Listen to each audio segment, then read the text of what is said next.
Tapi kalau kita megang kendali, ini berharga, bernilai buat saya.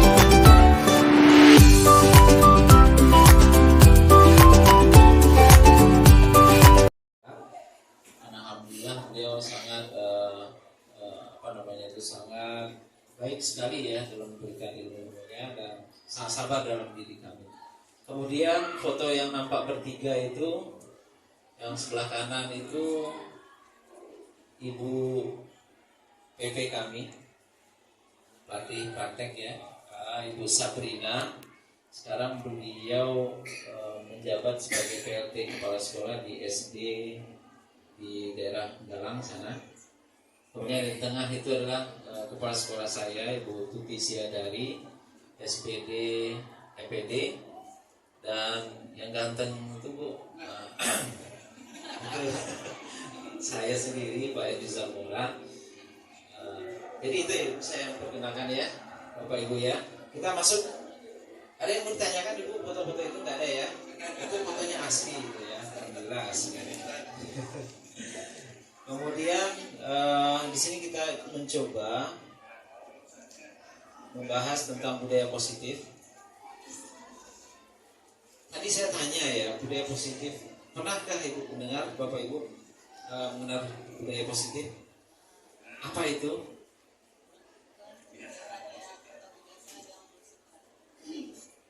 Melakukan kegiatan yang bersifat positif ya. Kalau kita lihat kata per kata ya budaya ya. Kalau budaya itu adalah kebiasaan ya. Kebiasaan, kemudian ada kata positif, berarti hal-hal kebiasaan yang kita laksanakan. Kalau dia di sekolah, itu hal-hal yang berhubungan dengan kegiatan-kegiatan kita di sekolah yang bersifat positif. Di sini ada foto, kira-kira kenal nggak Bapak Ibu? Hah? Kenal nggak? Ah ya tahu ya. Ibu kenal Bu? Kenal? Gimana Ibu kenalnya Bu? Saya belum kenal masalahnya Bu. Pak Andi tahu deh. Kita tahu beliau ini, tapi nggak kenal ya. Kalau kenal kita mungkin usia kita udah nggak ada lagi mungkin ya. Beliau adalah Ki Hajar Dewantara, terkenal dengan kata-kata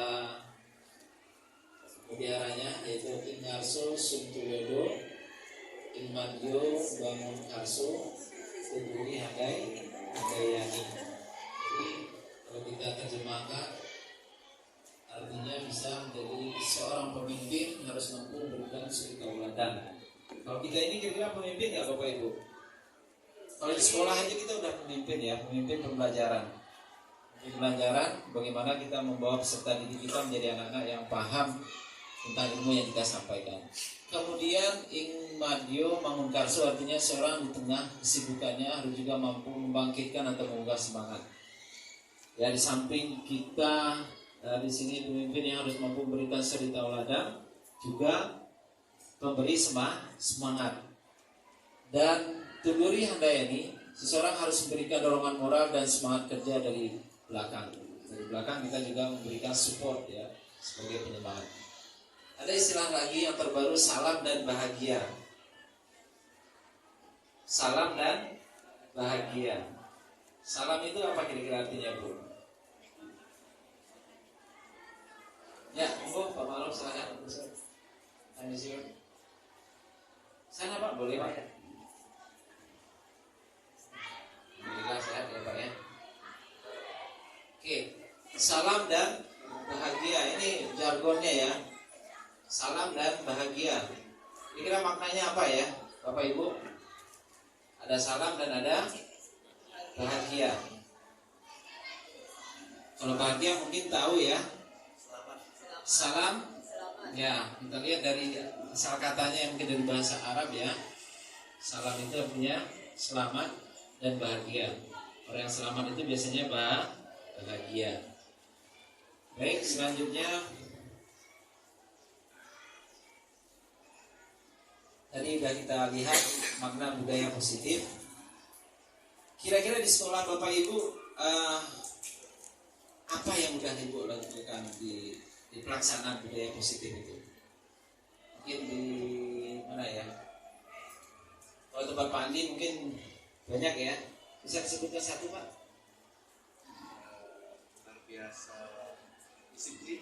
Disiplin ya Pak ya. Oke. Tetap sholat duha ya. Pak Karlon? Oh iya Pak, terima kasih. Kalau di sekolah kami itu kami terapkan sebelum anak-anak memasuki kelas, mereka terlebih dahulu baris di depan kelas. Oh baris ya. Terus ada pengecekan, kerapian gitu ya Pak ya. Benar. Luar biasa. Ibu yang pakai masker, apa kebiasaan di sekolahnya yang positif?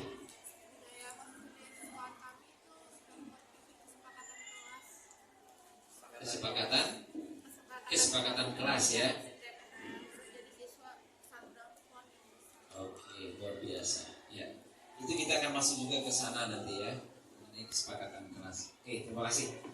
Kemudian sebenarnya di dalam kurikulum kita, ya di dalam proses pembuatan RPP kita juga sudah melaksanakan kebiasaan yang positif. Dimana ketika kita mau memulai pembelajaran kita berdoa ya Bapak Ibu ya. Berdoa dulu, menyiapkan kerapian, pastikan anak-anak siap nggak untuk belajar. Itulah hal-hal yang positif yang sudah kita lakukan.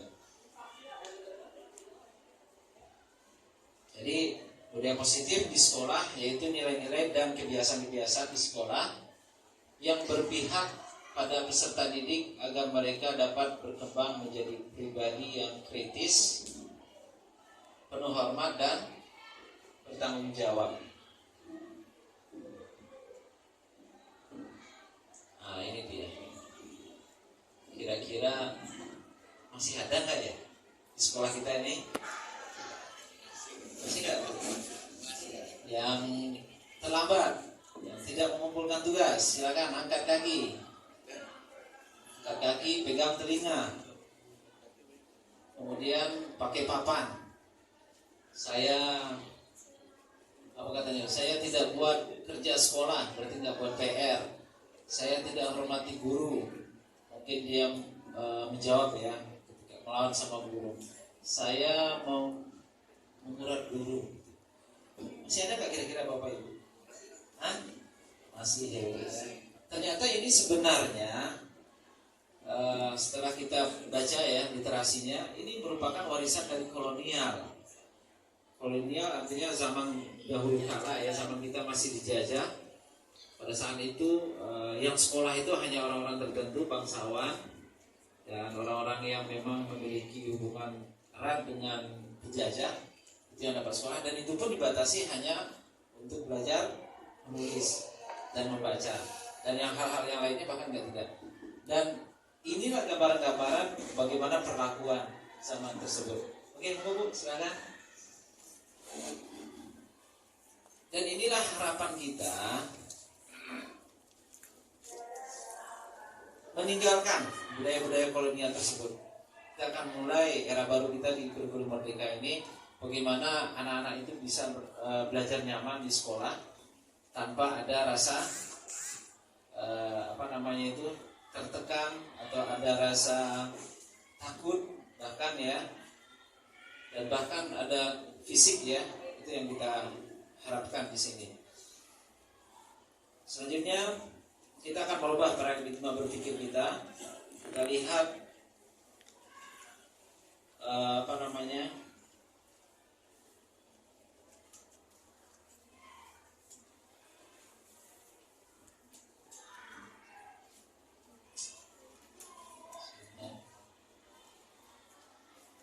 untuk membangun budaya positif, sekolah perlu menyediakan lingkungan yang positif.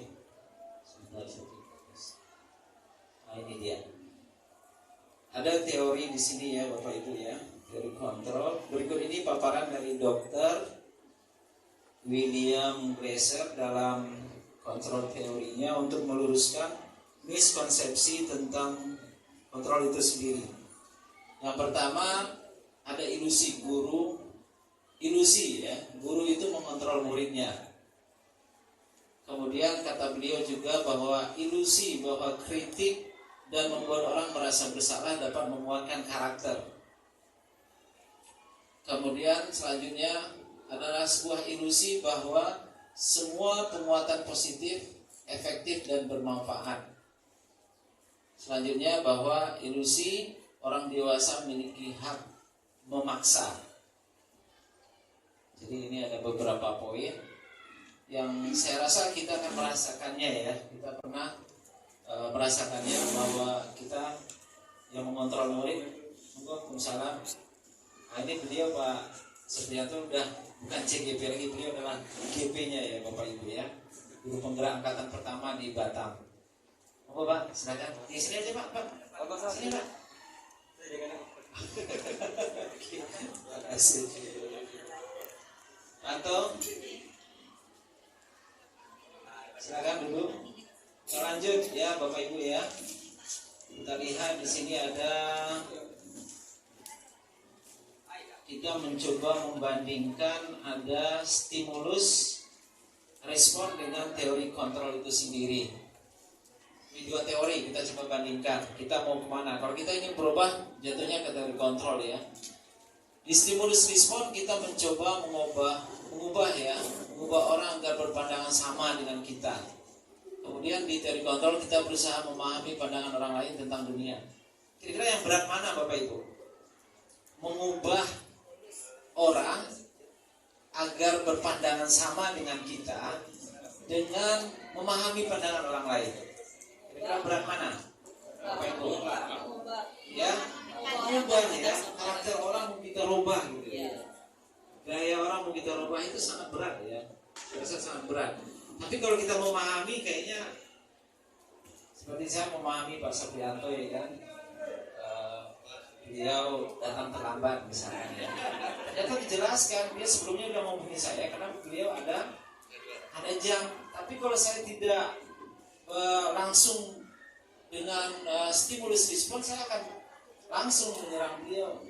Bapak terlambat sih, tanpa menanya alasannya gitu ya. Bapak seperti saya Pak. Seharusnya saya mau traktir Bapak pagi tadi bisa ngopi dulu gitu kan. Ternyata ya nggak bisa. Jadi seperti itu ya Bapak Ibu ya.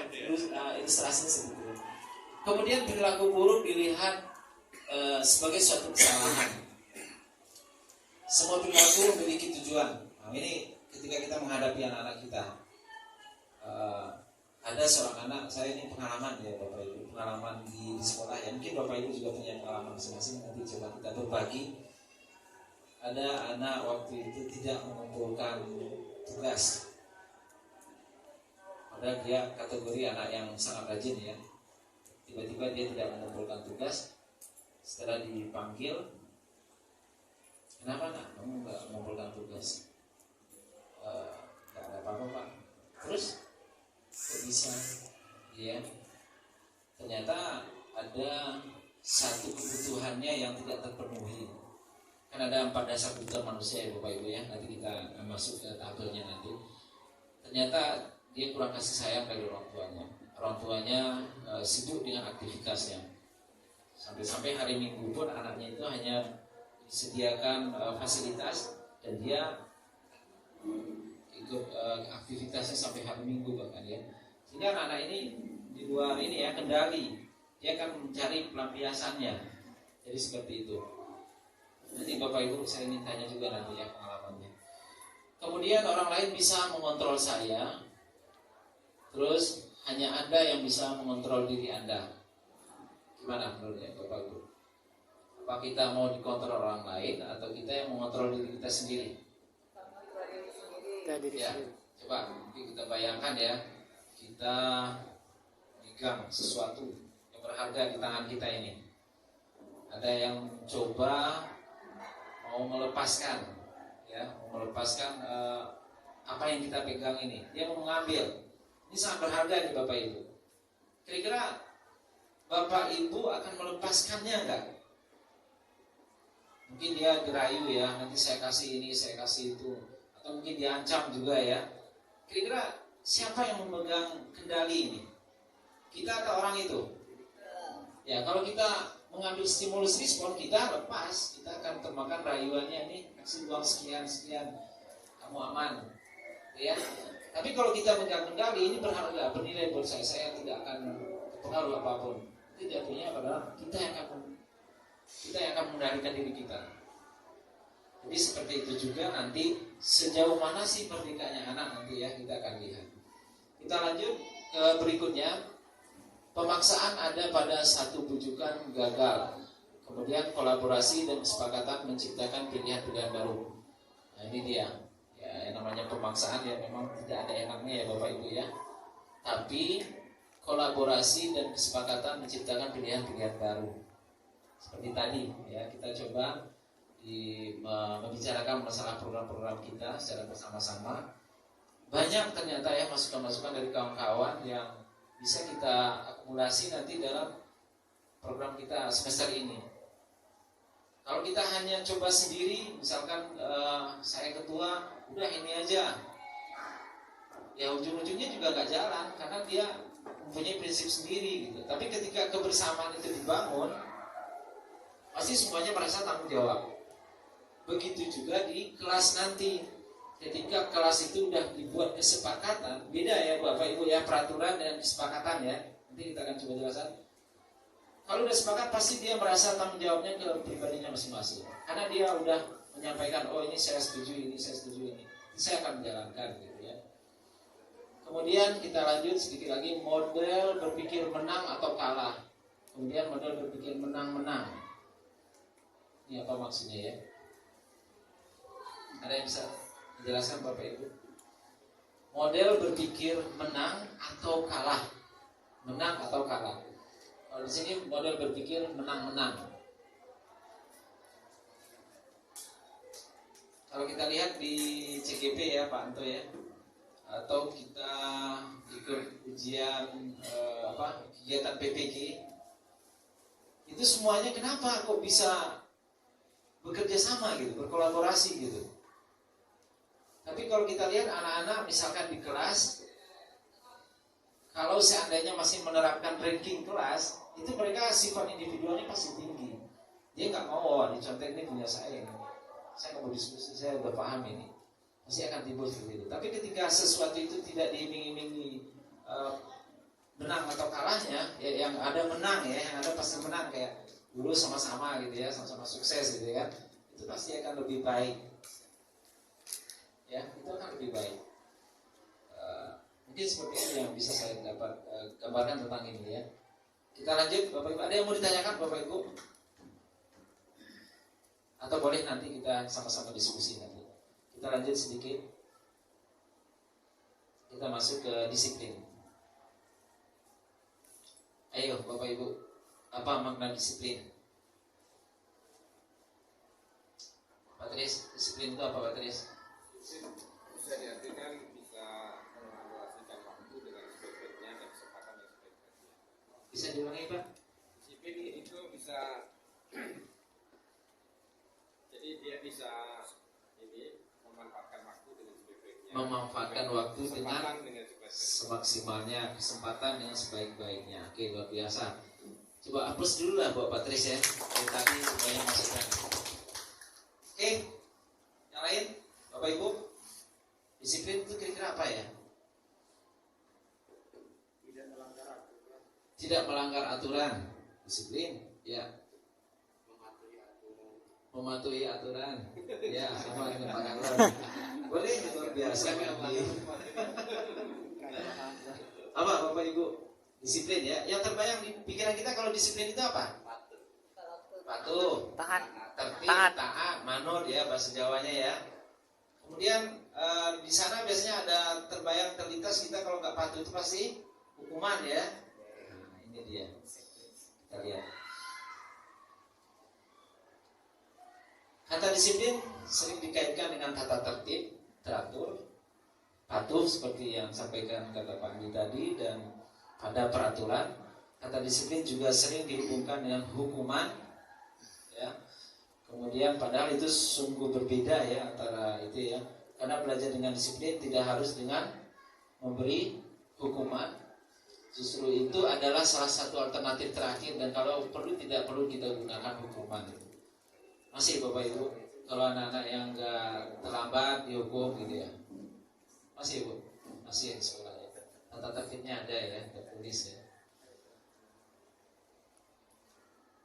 Menurut Bapak yang kenal sama Ibu ya Bu ya, Bapak Ki Hajar Dewantara. Kalau Pak Andi ini cuma tahu ya, jangan sampai kenal. Nanti nggak kenal kita nanti ya. Ki Hajar Dewantara menyatakan bahwa untuk mencapai kemerdekaan atau dalam konteks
atau kita yang mengontrol diri kita sendiri.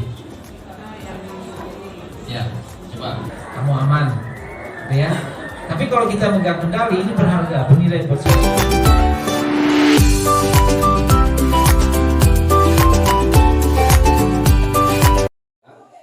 alhamdulillah beliau sangat sangat baik sekali ya dalam memberikan ilmunya dan sangat sabar dalam didik kami. Kemudian foto yang nampak bertiga itu, yang sebelah kanan itu Ibu PP kami, pelatih praktek ya, Ibu Sabrina. Sekarang beliau menjabat sebagai PLT Kepala Sekolah di SD di daerah Galang sana. Kemudian di tengah itu adalah Kepala Sekolah saya, Ibu Tuti Siadari, SPD, EPD. Dan yang ganteng itu Bu, saya sendiri, Pak Edi Zamora. Jadi itu ya, saya perkenalkan ya Bapak Ibu ya. Kita masuk. Ada yang bertanyakan Ibu, foto-foto itu nggak ada ya? Itu fotonya asli gitu ya, alhamdulillah asli. Kemudian di sini kita mencoba membahas tentang budaya positif. Tadi saya tanya ya, budaya positif. Pernahkah Ibu mendengar, Bapak Ibu mengenal budaya positif? Apa itu?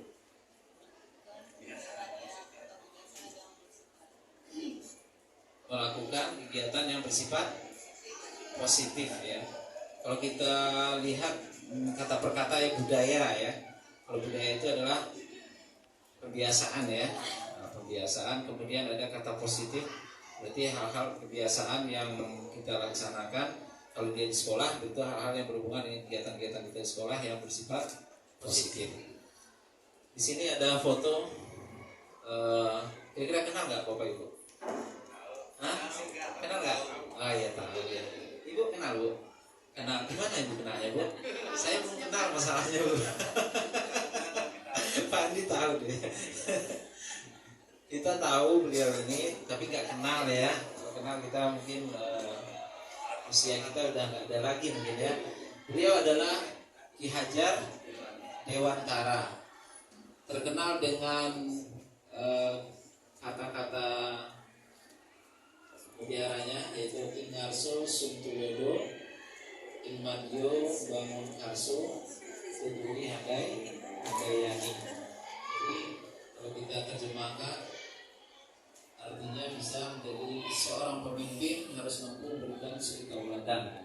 Kalau kita ini kira-kira pemimpin nggak Bapak Ibu? Kalau di sekolah aja kita udah pemimpin ya, pemimpin pembelajaran. Pembelajaran bagaimana kita membawa peserta didik kita menjadi anak-anak yang paham tentang ilmu yang kita sampaikan. Kemudian ing madyo mangunkarso artinya seorang di tengah kesibukannya harus juga mampu membangkitkan atau menggugah semangat. Ya, di samping kita di sini pemimpin yang harus mampu memberikan suri tauladan, juga pemberi semangat. Dan Tuduri Handayani, seseorang harus memberikan dorongan moral dan semangat kerja dari belakang. Dari belakang kita juga memberikan support ya sebagai penyemangat. Ada istilah lagi yang terbaru, salam dan bahagia. Salam dan bahagia. Salam itu apa kira-kira artinya, Bu? Ya, monggo Pak Malam silakan. Sana Pak, boleh Pak ya? Alhamdulillah sehat ya Pak ya. Oke, salam dan bahagia ini jargonnya ya. Salam dan bahagia. Kira-kira maknanya apa ya, Bapak Ibu? Ada salam dan ada bahagia. Kalau bahagia mungkin tahu ya. Salam.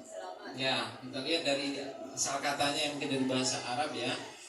Salam itu artinya selamat dan bahagia. Orang yang selamat itu biasanya bahagia. Baik, selanjutnya tadi sudah kita lihat makna budaya positif. Kira-kira di sekolah Bapak Ibu apa yang sudah Ibu lakukan di pelaksanaan budaya positif itu? Mungkin di mana ya? Kalau tempat Pak Andi mungkin banyak ya. Bisa disebutkan satu Pak? Luar biasa Disiplin ya Pak ya. Oke. Tetap sholat duha ya. Pak Karlon? Oh iya Pak, terima kasih. Kalau di sekolah kami itu kami terapkan sebelum anak-anak memasuki kelas, mereka terlebih dahulu baris di depan kelas. Oh, baris ya. Terus ada pengecekan, kerapian gitu ya Pak ya. Benar. Luar biasa. Ibu yang pakai masker, apa kebiasaan di sekolahnya yang positif?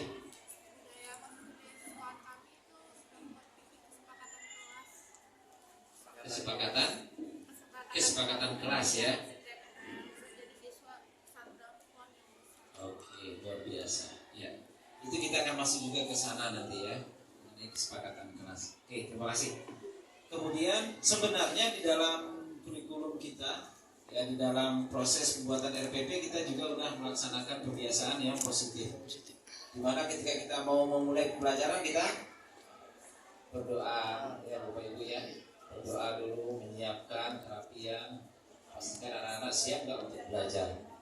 Itulah hal-hal yang positif yang sudah kita lakukan. Jadi budaya positif di sekolah yaitu nilai-nilai dan kebiasaan-kebiasaan di sekolah yang berpihak pada peserta didik agar mereka dapat berkembang menjadi pribadi yang kritis, penuh hormat dan bertanggung jawab. Nah ini dia. Kira-kira masih ada nggak ya di sekolah kita ini? Masih nggak? Yang terlambat, yang tidak mengumpulkan tugas, silakan angkat kaki. Angkat kaki, pegang telinga. Kemudian pakai papan. Saya apa katanya? Saya tidak buat kerja sekolah, berarti nggak buat PR. Saya tidak hormati guru. Mungkin dia menjawab ya ketika melawan sama guru. Saya mau mengurat guru. Masih ada nggak kira-kira Bapak Ibu? Hah? Masih ya. Ternyata ini sebenarnya setelah kita baca ya literasinya, ini merupakan warisan dari kolonial. Kolonial artinya zaman dahulu kala ya, zaman kita masih dijajah. Pada saat itu yang sekolah itu hanya orang-orang tertentu, bangsawan dan orang-orang yang memang memiliki hubungan erat dengan penjajah itu yang dapat sekolah, dan itu pun dibatasi hanya untuk belajar menulis dan membaca, dan yang hal-hal yang lainnya bahkan tidak. Dan inilah gambaran-gambaran bagaimana perlakuan zaman tersebut. Oke, Bu, silakan. Dan inilah harapan kita meninggalkan budaya-budaya kolonial tersebut. Kita akan mulai era baru kita di kurikulum merdeka ini, bagaimana anak-anak itu bisa belajar nyaman di sekolah tanpa ada rasa tertekan atau ada rasa takut bahkan ya, dan bahkan ada fisik ya. Itu yang kita harapkan di sini.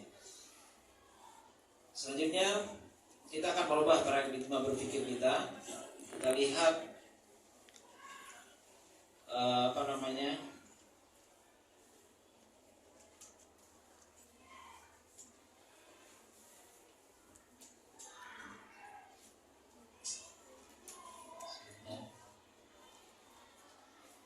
untuk membangun budaya positif, sekolah perlu menyediakan lingkungan yang positif.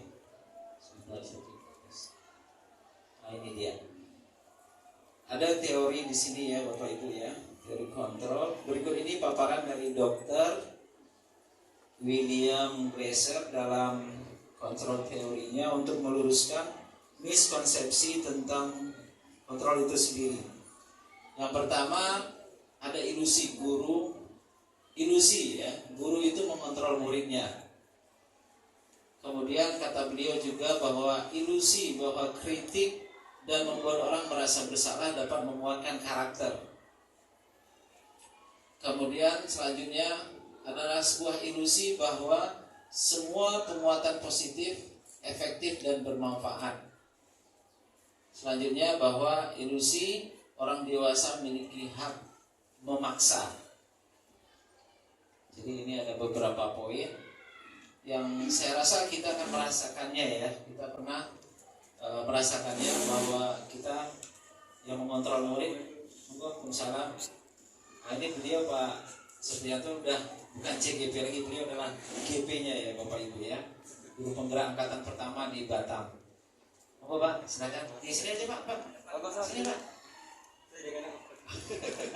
Terima kasih. Anto, silakan dulu. Kita lanjut ya Bapak Ibu ya. Kita lihat di sini ada, kita mencoba membandingkan ada stimulus respon dengan teori kontrol itu sendiri. Ini dua teori kita coba bandingkan. Kita mau kemana? Kalau kita ingin berubah, jatuhnya ke teori kontrol ya. Di stimulus respon kita mencoba mengubah orang agar berpandangan sama dengan kita. Kemudian di teori kontrol kita berusaha memahami pandangan orang lain tentang dunia. Kira-kira yang berat mana Bapak Ibu? Mengubah orang agar berpandangan sama dengan kita dengan memahami pandangan orang lain. Kira-kira berat mana Bapak Ibu? Ya, mengubah ya, karakter orang mau kita rubah gitu ya.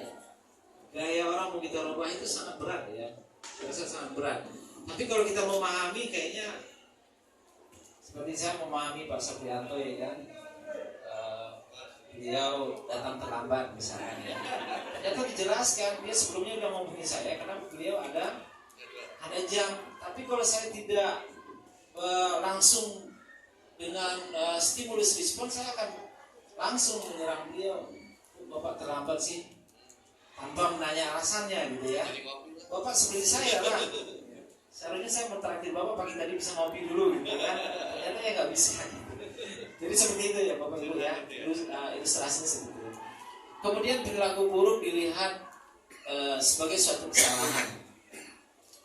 Semua perilaku memiliki tujuan. Nah, ini ketika kita menghadapi anak-anak kita. Ada seorang anak, saya ini pengalaman ya Bapak Ibu, pengalaman di sekolah ya. Mungkin Bapak Ibu juga punya pengalaman masing-masing, nanti coba kita berbagi. Ada anak waktu itu tidak mengumpulkan tugas. Padahal dia kategori anak yang sangat rajin ya. Tiba-tiba dia tidak mengumpulkan tugas. Setelah dipanggil, kenapa nak kamu nggak mengumpulkan tugas? nggak ada apa-apa Pak. Terus kok bisa?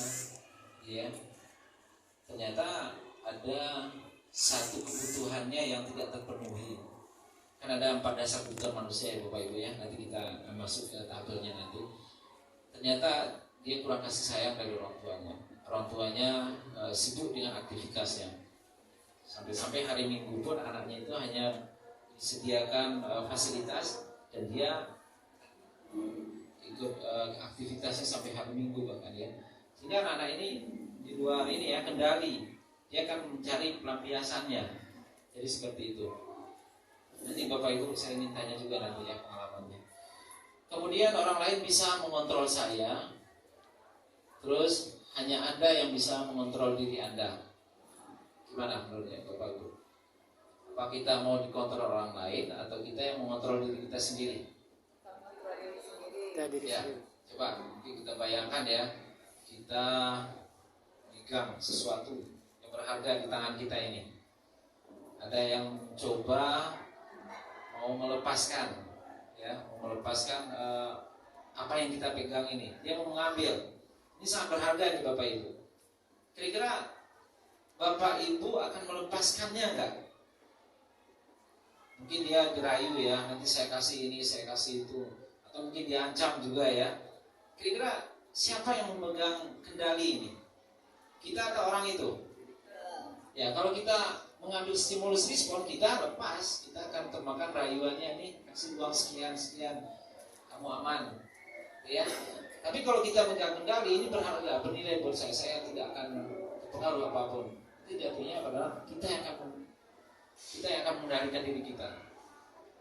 Jadi seperti itu juga nanti sejauh mana sih merdekanya anak nanti ya kita akan lihat. Kita lanjut ke berikutnya. Pemaksaan ada pada satu bujukan gagal. Kemudian kolaborasi dan kesepakatan menciptakan pilihan-pilihan baru. Nah ini dia. Ya, yang namanya pemaksaan ya memang tidak ada enaknya ya Bapak Ibu ya. Tapi kolaborasi dan kesepakatan menciptakan pilihan-pilihan baru. Seperti tadi ya kita coba membicarakan masalah program-program kita secara bersama-sama. Banyak ternyata ya masukan-masukan dari kawan-kawan yang bisa kita akumulasi nanti dalam program kita semester ini.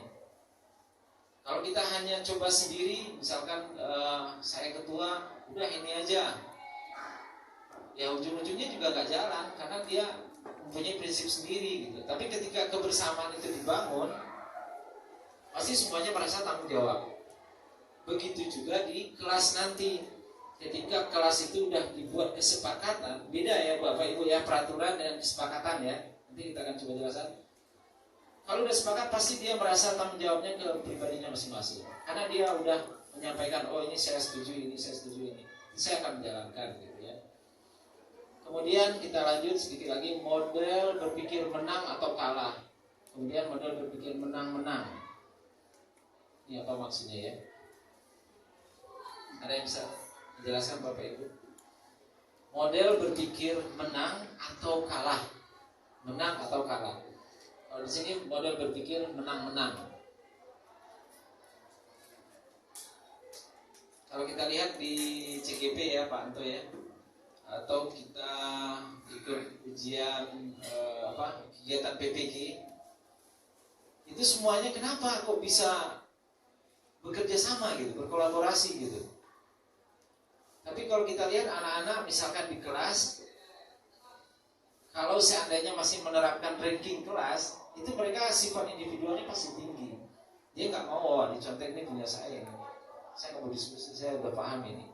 Pasti akan timbul seperti itu. Tapi ketika sesuatu itu tidak diiming-imingi menang atau kalahnya, ya yang ada menang ya, yang ada pasti menang kayak dulu sama-sama gitu ya, sama-sama sukses gitu ya, itu pasti akan lebih baik. Ya, itu akan lebih baik. Mungkin seperti itu yang bisa saya dapat gambarkan tentang ini ya. Kita lanjut Bapak Ibu. Ada yang mau ditanyakan Bapak Ibu? Atau boleh nanti kita sama-sama diskusi nanti. Kita lanjut sedikit. Kita masuk ke disiplin. Ayo Bapak Ibu, apa makna disiplin? Pak Tris, disiplin itu apa Pak Tris? bisa diartikan bisa mengalokasikan waktu dengan sebaik-baiknya dan kesempatan yang sebaik-baiknya. Bisa diulangi Pak? Disiplin itu bisa jadi dia bisa ini memanfaatkan waktu dengan sebaik-baiknya. Memanfaatkan waktu dengan dengan sebaik-baiknya. semaksimalnya, kesempatan dengan sebaik-baiknya. Oke, luar biasa. Coba hapus dulu lah Bapak Patris ya. Dari tadi banyak masukan. Oke, yang lain Bapak Ibu, disiplin itu kira-kira apa ya? Tidak melanggar aturan. Tidak melanggar aturan. Disiplin, ya. Mematuhi aturan. Ya, sama dengan Pak Karlon.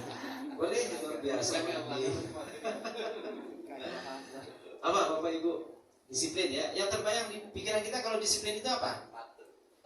Patuh, tertib, taat, manut ya bahasa Jawanya ya. Kemudian di sana biasanya ada terbayang terlintas kita kalau nggak patuh itu pasti hukuman ya. Nah, ini dia. Kita lihat. Kata disiplin sering dikaitkan dengan tata tertib, teratur, patuh seperti yang sampaikan kata Pak Andi tadi, dan pada peraturan. Kata disiplin juga sering dihubungkan dengan hukuman, ya. Kemudian padahal itu sungguh berbeda ya antara itu ya. Karena belajar dengan disiplin tidak harus dengan memberi hukuman.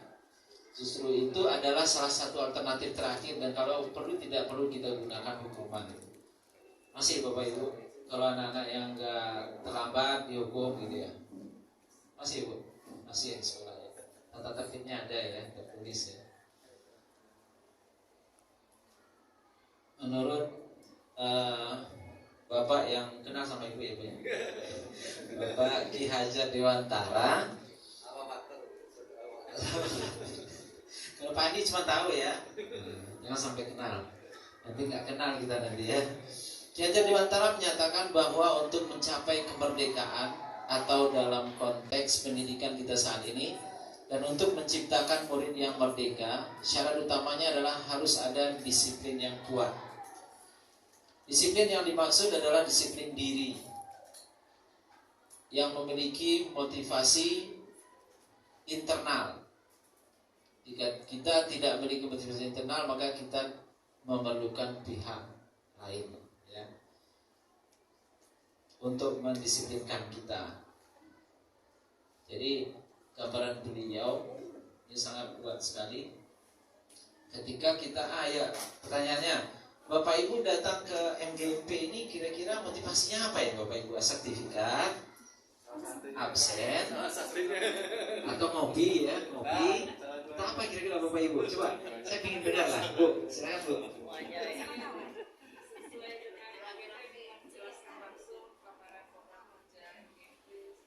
Oke. Masya Allah, luar biasa. Tepuk tangannya Bapak Ibu. Monggo. Ini motivasinya ya. Ini perlu ditiru ya, Bapak Ibu ya. Kalau Pak Anto, apa motivasinya Pak Anto? Ingin mendapatkan ilmu dari Pak Edi. Alhamdulillah. Padahal ini dari Pak Anto beri ke saya, dia mungkin terima lagi. Bu, silakan Bu. Motivasinya apa Ibu datang ke MGMP? Iya ini. Saya nggak hafal masalahnya nih semuanya nih. Ya Allah. Motivasi saya datang ke sini supaya dapat ilmu dari senior-senior. Wah, iya, senior masuk junior ya. Kemudian silaturahmi juga. Yang ketiga supaya dapat sertifikat juga. Iya, ini plus ya. Luar biasa. Bu Christine, apa motivasinya? Ayo, Bu, Valentine ya, Valentine ya. Sama persis Pak. Persis ya, oh berarti kita akan tadi ya berencana ya tadi. Satu sekolah kan? No. Enggak ya, still Hanya ya. kami kekuasaan Barela. Oh Barela. Barela itu buah-buahan Wilayah Pak, Valentine wilayah ya. Barela. Oke, luar biasa, semuanya pasti memiliki motivasi ya. Jadi motivasi itu tadi apa tadi Bu? Ingin mendengarkan agenda apa ya yang akan kita sampaikan di semester 2 ini, yang akan kita jalankan. Sertifikat juga sangat penting ya, sertifikat. Ya. Oke, baik. Sebenarnya berbicara motivasi, memang motivasi yang terbaik itu adalah motivasi yang datang dari dalam diri kita sendiri. Kalau yang dari luar biasanya disuruh kepala sekolah karena jadwal dan kosongan ya, berarti kita otomatis harus pergi. Pernah dulu ya anggota kita, saya nggak mau sebut namanya, dari sekolah berangkat pergi GMGP tapi nggak nyampe gitu. Tapi izinnya suratnya ada di sekolah, itu ada. Karena motivasinya nggak dari diri ya, mungkin motivasinya pressing dari kepala sekolah, dia harus berangkat, atau karena di lingkungan sekolah juga dia pingin ngopi ya Pak ya, ngopi di luar ya, akhirnya nggak nyampe. Jadi motivasinya memang nggak dari ini ya. Baik Bapak Ibu, ini teori motivasi. Kita lihat di sini teori motivasi perilaku manusia. Ada eksternal, yaitu untuk menghindari atau ketidaknyamanan atau hukuman. Nah dia nggak mau dihukum, dia melakukan hal tersebut. Kalau kita hubungkan dengan murid kita, dia mengerjakan PR, walaupun nyontek, tapi dia harus buat karena takut dihukum. Ini eksternal. Kemudian untuk mendapatkan imbalan dari orang lain atau institusi, imbalannya. Kalau kita GMP-nya ada imbalan nggak Bapak Ibu? Ada ya Pak ya? Transport gitu ya. Imbal balik ilmu yang utama ya. Betul sekali. Selanjutnya yang ketiga, untuk menghargai diri sendiri, menjadi insan sesuai harapan kita. Luar biasa. Ini dia tadi motivasi dari Ibu Okta ya. Saya lupa ya. Menit terakhir kita waktu itu ya, Okta ya. Oke. Karena memang dari diri sendiri. Ini gambarannya Bapak Ibu. Kita bawakan ke suasana sekolah, ke kelas. Budaya positif itu lahir dari lingkungan yang positif. Kemudian lingkungan positif lahir dari keyakinan kelas, dan keyakinan kelas lahir dari peraturan kelas. Kira-kira di kelas kita masing-masing, di sekolah kita udah ada belum keyakinan kelasnya?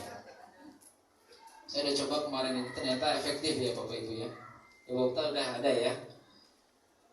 Karena memang sesuatu itu disepakati dan dijalankan sama-sama gitu. Sehingga tidak monoton. Kalau kita buat tata tertib sekolah kan yang buat guru, yang jalankan anak. Kalau ini kita membuatnya bersama anak-anak gitu. Oke. Gini Bapak Ibu, ini dia keyakinan kelas, hukuman dan penghargaan. Mengapa tidak peraturan saja? Mengapa harus keyakinan kelas? Yang pertama, mengapa kita memiliki peraturan harus menggunakan helm bila mengendarai kendaraan roda 2? Misalnya takut polisi, ya Bapak Ibu ya, takut polisi. Kalau enggak, kalau lewat panpil takut kena jepret ya. Foto nanti kirim surat ya kan, tolong bayar 500 gitu ya. Selanjutnya, mengapa kita memiliki peraturan 3M, menggunakan masker, mencuci tangan dan menjaga jarak? Ini karena ada COVID. Sebelum COVID nggak ada ya Bapak Ibu ya.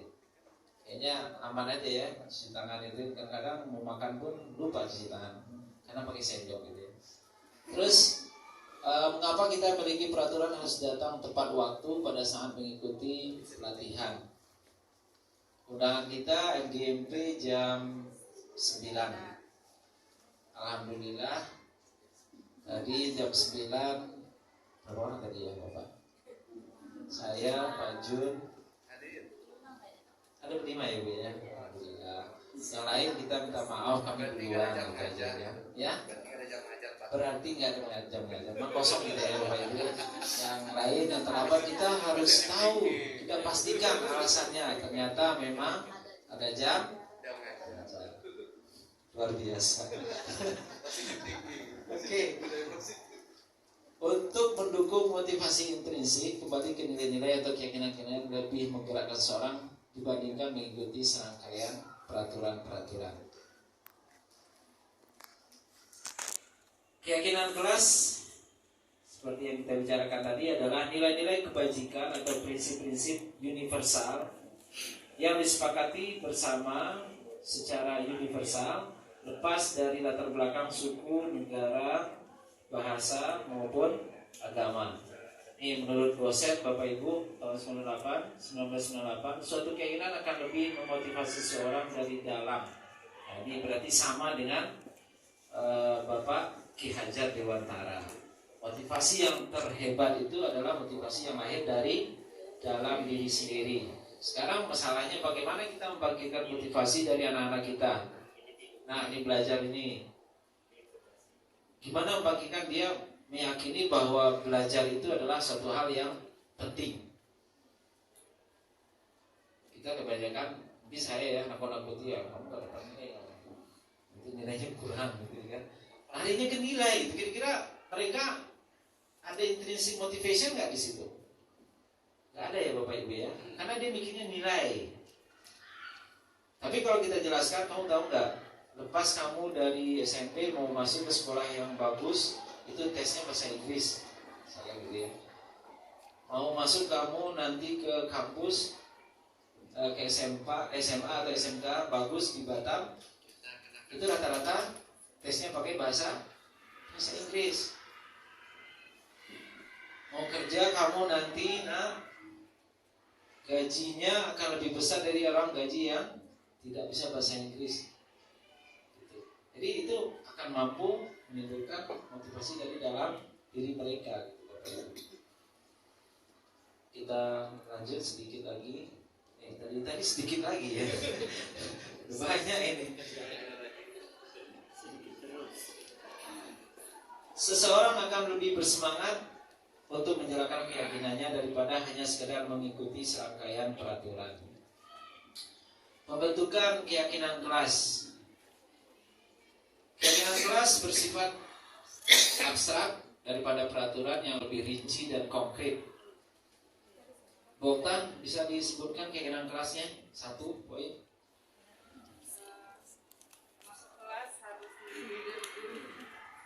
Lebih awal masuk kelas dibandingkan guru. 1. Ada lagi Bapak Ibu? Saling menghormati. Ada lagi? Ada lagi Bu? Jadi sifatnya nggak detail Bapak Ibu ya. Tapi kalau kita lihat peraturan tata tertib sekolah itu pasti detail. Sepatu warna hitam. Ya, sepatu warna hitam. Kalau tidak hitam, silakan tunggu dilepas. Jadi anak-anak itu nyeker dia di sekolah.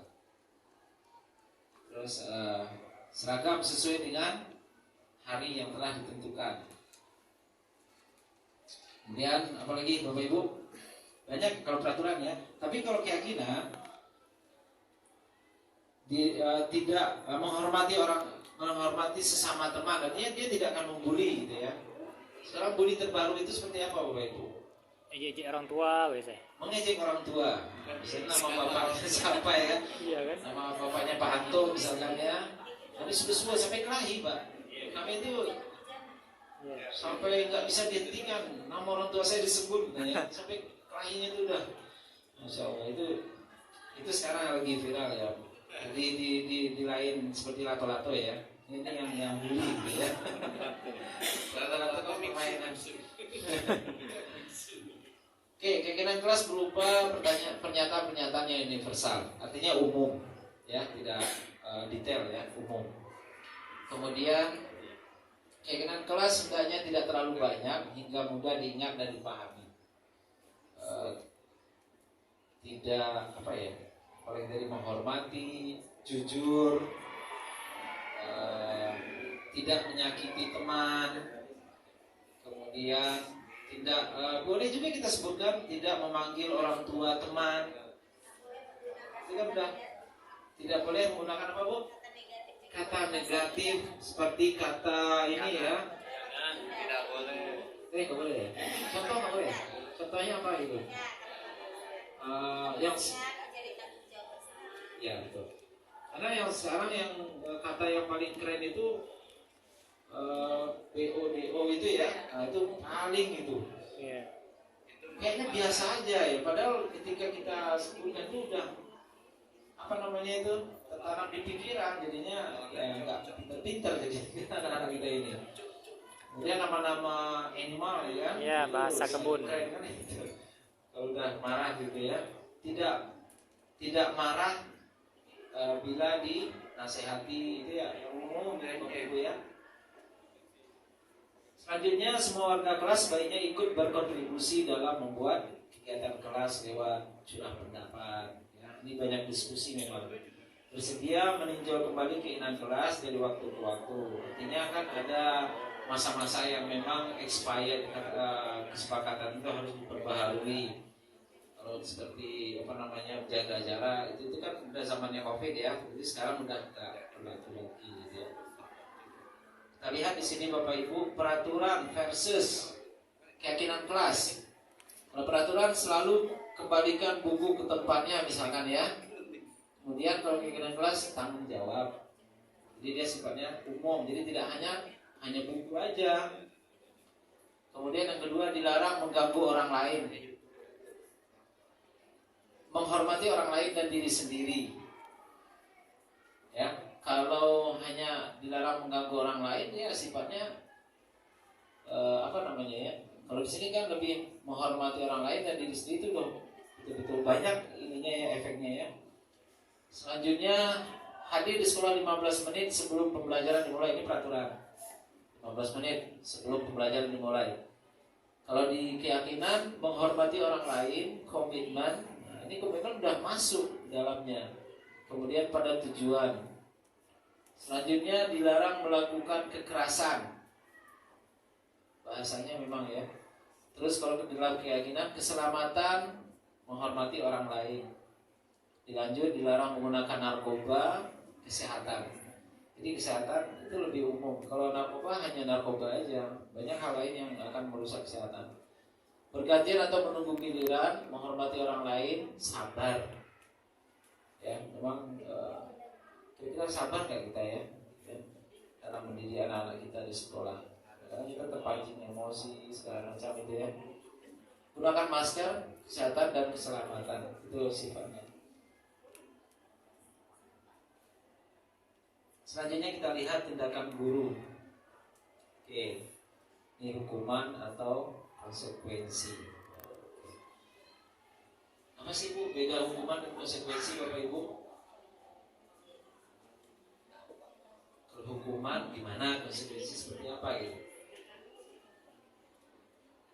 Ada yang bisa menyampaikan hukuman dan konsekuensi? Kalau kita lihat dari butirnya mencatat 100 kali di dalam buku kalimat saya tidak akan terlambat lagi karena terlambat ke sekolah. Apa ini Bu? Hukuman atau konsekuensi? Hukuman ya. Kemudian lari mengelilingi lapangan basket 2 kali karena terlambat hadir di sekolah. Hukuman.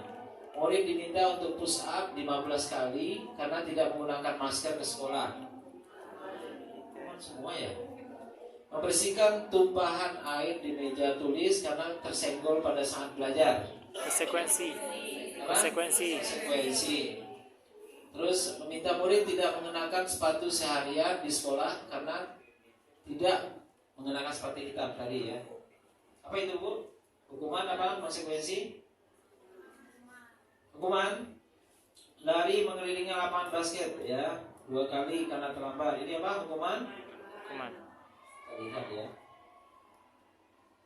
Oke. Hukuman. Menggantikan kertas tugas teman yang telah dicoret. Konsekuensi. Membersihkan tumpahan air tadi konsekuensi ya. Lari mengelilingi lapangan basket 2 kali karena terlambat 10 menit. Konsekuensi. Jadi apa ini bedanya? Kalau menurut Kamus Besar Bahasa Indonesia, hukuman adalah hasil atau akibat. Ya, ini membiarkan orang menderita susah sebagai balasan dari pelanggaran. Berarti kalau dia melanggar, dia dapat apa ya? Dapat akibat gitu. Kalau dia melanggar pasti ada akibat. Kalau konsekuensi sendiri akibat dari suatu perbuatan, pendirian dan sebagainya. Jadi konsekuensi adalah persesuaian dengan yang dahulu. Kira apa ya bedanya secara umum? Kalau hukuman, apakah saat itu dan tidak ada aturannya? Misalkan kita menghukum anak, ya, menghukum anak yang tidak membuat PR, seperti tadi suruh berdiri depan kelas, pegang telinga, itu adalah hukuman. Kira-kira pegang telinga dengan tidak buat PR nyambung kan? Tak ada hubungannya ya. Jadi hukuman itu adalah sesuatu yang memang tidak ada korelasinya dengan apa kesalahannya yang dibuat. Tapi kalau konsekuensi ada hubungannya. Kita lihat di sini ada ketentuannya dan ada kesepakatannya. Misalkan kalau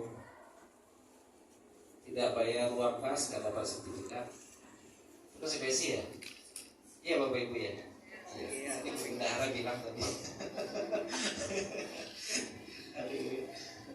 Oke, lanjut. Perbedaan hukuman dan konsekuensi. Kurang jelas ya Bapak Ibu. Hukuman sesuatu yang menyakitkan harus terjadi, sementara konsekuensi sesuatu yang harus terjadi, sama-sama terjadi. Membuat anak sakit fisik maupun hati untuk jangka waktunya lama, hukuman itu. Tapi kalau konsekuensi membuat anak merasa tidak nyaman dalam jangka waktu pendek aja, ini masih agak mending ya, hukuman dengan konsekuensi. Kemudian anak membenci kedisiplinan, anak menghargai disiplin, terlambat nyuci, bersihkan WC, itu mana itu? Hukum bersifat paksaan. Kalau konsekuensi stimulus atau tanggapan, mendorong anak menyakiti diri sendiri, mendorong anak agar mudah menyesuaikan diri. Ini beberapa poin ya Bapak Ibu ya. Konsep diri yang buruk, konsep diri yang baik. Selanjutnya anak belajar untuk menyembunyikan kesalahan.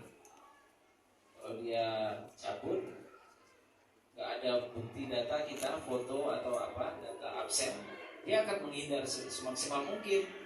Ada saya sama itu katanya kan, dia akan maksimal. Selanjutnya marah, rasa bersalah, dipermalukan, nggak buat PR, diri depan kelas, pegang telinga, udah capek, belum lagi malunya ya Bapak Ibu ya. Kemudian kehilangan hak, dibuat tidak nyaman, diasingkan untuk sementara. Oke. Kita lanjut sedikit lagi ya. Kebutuhan dasar manusia.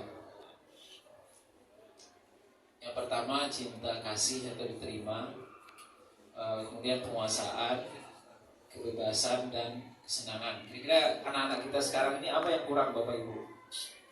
Kebutuhan ini. Kalau kasusnya tadi yang saya sampaikan tadi berarti kasih sayang ya Bapak Ibu ya. Orang tua udah kerja dua-duanya. Soal biaya akan disiapkan, fasilitas ada, tapi perhatian gak ada gitu ya. Sehingga anak-anak akan lepas dari itu. Dan dia akan mencari kasih sayang yang lain gitu. Ya, gak dapat dari orang tuanya, dia cari dengan yang lain.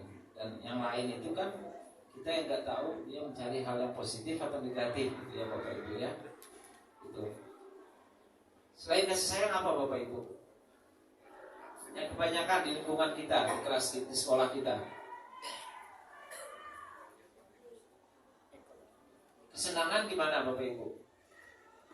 Kesenangan gadget ya. Apa Bu? Shopping. Iya ya. Iya itu kurang itu ya Bu ya. Mungkin kita rata-rata di sekolah berapa lamanya istirahat di kantin? 20 menit, 30 menit. kayaknya perlu ditambah 1 jam gitu ya. Luar biasa. Oke, lanjut Bapak Ibu. Ini ada contoh ya Bapak Ibu ya. Ada Ibu Ani di sini? Nggak ada kan? Ya, aman lah ya. Ibu Ani guru kelas 5 SD di Pelita Hati, sedang bingung menghadapi ulah salah satu muridnya di kelasnya. Namanya Agus. Ada Pak Agus ini? Nggak ada ya? Agus ya. Beberapa anak telah datang dan mengeluhkan Agus yang seringkali meminta bekal makan siang mereka dengan paksa. Jika Anda menghadapi situasi seperti ini, Ibu Ani, apa yang akan dilakukan? Gimana Bapak Ibu? Kalau maksudnya ada seperti Bu Ani ini, panggil atau gimana? Ada anak yang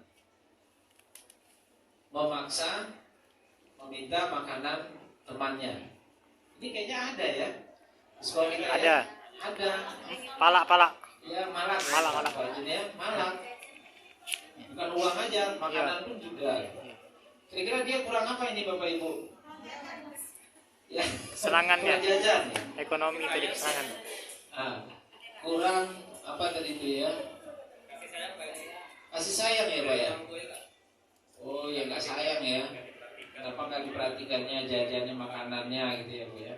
Betul. Jadi kalau kasusnya kayak gini gimana kita Bapak Ibu?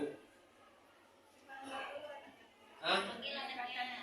Panggil anaknya. Terus? Oke.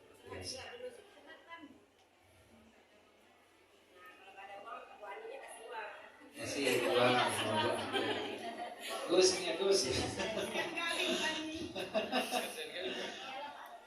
Dalam konteks penerapan disiplin positif, Bu Ani sebaiknya mencari tahu alasan Agus. Ya, dipanggil tadi kan udah ada alasan ya. Kita tahu apa sih Gus? Kenapa kamu kok memalak temanmu? Ternyata jajannya kurang. Sementara perutnya lah apa? Nggak sarapan lagi ya kan? Mengetahui kebutuhan mana yang sedang berusaha dipenuhi oleh Agus. Pertama, apabila jawaban Agus karena ia lapar dan orang tuanya tidak membawakannya bekal, maka makan siang kebutuhannya adalah bertahan hidup, ya makanan.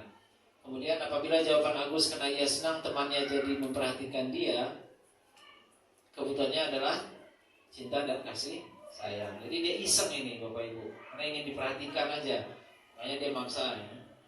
Kemudian apabila jawaban Agus adalah dia merasa hebat karena temannya jadi takut dan menuruti keinginannya, kebutuhannya adalah penguasaan. Jadi dia ingin menguasai gitu ya, kekurangannya itu ya.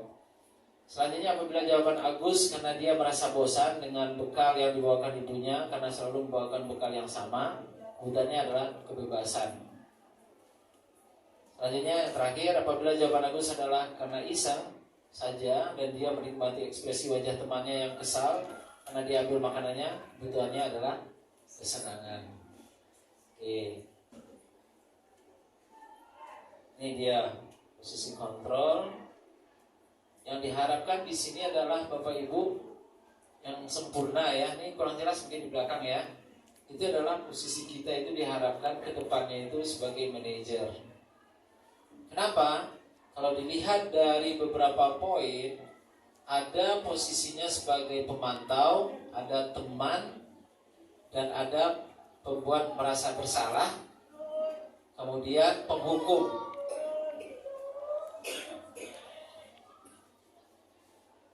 Kalau dia sebagai penghukum, dia akan menghardik, ya Bapak Ibu ya. Tapi kalau dia pembuat merasa bersalah, dia akan berceramah dan menyatakan seharusnya, sebaiknya kamu. Kemudian kalau sebagai teman, memberikan alasan-alasan untuk muridnya. Kemudian sebagai pemantau, dia akan mengukur gitu ya. Kalau manajer, dia akan mengajukan pertanyaan-pertanyaan. Artinya di sini dia akan mencari solusi kepada anak atau peserta didiknya. Kalau manajer ini posisi yang paling sulit karena butuh kesabaran, tetapi paling solutif. Karena dengan adanya posisi ini akan sangat membantu kita. Gak bisa kurang jelas ini ya. Oke, yang terakhir kita masuk ke restitusi. Tadi ada hukuman, ada konsekuensi, dan ada restitusi. Jadi restitusi itu adalah proses menciptakan kondisi bagi murid untuk memperbaiki kesalahannya. Jadi solusi itu datang dari dirinya, kemudian sehingga mereka bisa kembali pada kelompok mereka dengan karakter yang lebih kuat. Ini berdasarkan Gosen tahun 2004. Kita lihat seperti apa ciri-cirinya. Yang pertama, bukan untuk menebus kesalahan, namun untuk belajar dari kesalahan. Jadi anak ini kita buat dia belajar dari kesalahannya. Kesalahannya ini apa efeknya? Bagaimana dia mencarikan solusinya? Kemudian memperbaiki hubungan, tawaran tapi bukan paksaan. Kalau paksaan, cuci WC-nya harus kamu cuci. Itu juga dengan tugas gitu ya. Tapi kalau tawaran, sebaiknya kamu gimana? Pasti dia akan berpikir, ya Pak, berarti saya harus kerjakan lagi tugas ini yang baik dan hari ini saya selesaikan. Ini sangat positif sekali gitu Bapak Ibu ya. Kemudian restitusi menuntun untuk melihat ke dalam diri, apa alasannya. Kemudian mencari kebutuhan dasar yang mendasari tindakan. Apa yang kurang dari anak ini sehingga dia, contoh dia terlambat ke sekolah. Kenapa terlambat? Ternyata memang orang tuanya harus ngojek dulu ngantar adiknya ke sekolah lain. Kalau kita menjat ya, kamu gak boleh lagi seperti ini. Kan udah ada peraturan sekolah, kamu dapat poin langsung gitu ya. Tapi kalau kita merestitusi ini akan sangat positif sekali. Saya ada kasus kemarin itu, anak lompat pagar. Ternyata saya panggil, saya duduk, saya tanya, kenapa anak kok kamu lompat pagar? Belum sempat lompat pagar, tapi tahu nampak sama saya. Panggil, oh iya Pak, kami itu nggak ada kegiatan Pak. Kan sekarang kelas meeting, kami tidak ikut lomba juga tidak. Sebagai supporter nggak enak, ya. Jadi nggak ada kegiatan mereka ini dan mencari kegiatan lain gitu. Jadi apa solusinya? Biar Pak, kami akan coba kalaupun kami nggak main pun kami ikut mendukung tim gitu. Jadi gitu. Jadi ada solusi yang terbaik untuk anak-anak kita dengan proses restitusi ini. Selanjutnya restitusi adalah cara yang paling baik untuk memperbaiki diri. Kemudian restitusi fokus pada karakter bukan tindakan. Dan restitusi fokus pada solusi bukan hukuman ya Bapak Ibu ya. Restitusi mengembalikan murid yang berbuat salah pada kembali ke jalurnya. Seperti ini gambarannya Bapak Ibu. Kalau kita ingin mencoba menyelesaikan masalah anak-anak dengan metode restitusi ini. Yang pertama itu segitiga ke atas, kita validasi tindakan yang salah. Misalkan anak ini dia cabut, kita panggil, kita tanya gimana keadaan kamu, sehat? Kenapa kamu dipanggil? Itu dia akan divalidnya. Oh iya Pak, saya memang cabut Pak. Gitu ya. Sampai dia jujur gitu Bapak Ibu ya. Kemungkinan kemudian dilanjut dengan menanyakan keyakinan, nilai apa yang telah disepakati. Nah ini yang pentingnya, keyakinan kelas kita itu Bapak Ibu. Ketika kita sudah mensepakati sama anak-anak, dia tahu, oh salah saya di sini. Berarti saya harus tanggung jawab. Saya harus melakukan ini Pak. Jadi bukan kita yang kamu salah dan kamu ini. Menghukum gitu ya. Jadi restitusi ini lebih kepada anak itu sendiri menyadari kesalahannya dan dia mencarikan solusinya untuk dirinya sehingga masalah itu selesai gitu Bapak Ibu. Kemudian yang terakhir itu menstabilkan identitas. Itu adalah solusinya seperti apa Bapak Ibu.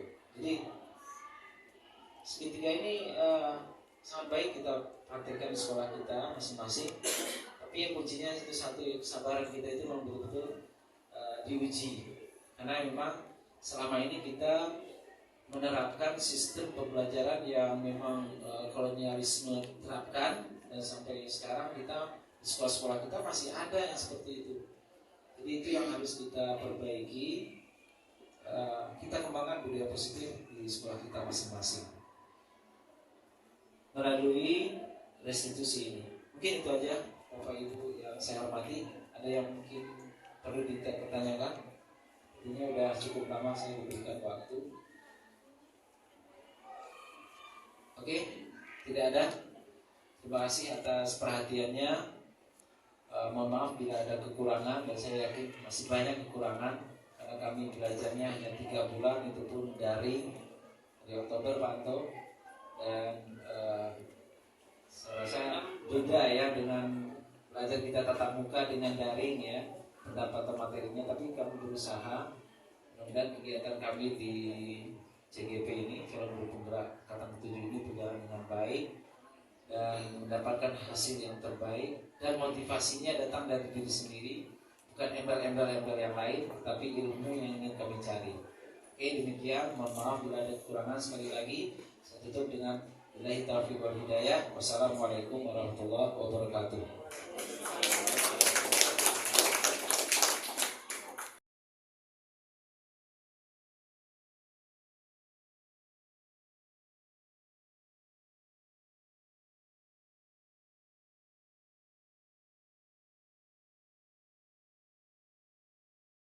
Bismillahirrahmanirrahim. Assalamualaikum warahmatullahi wabarakatuh.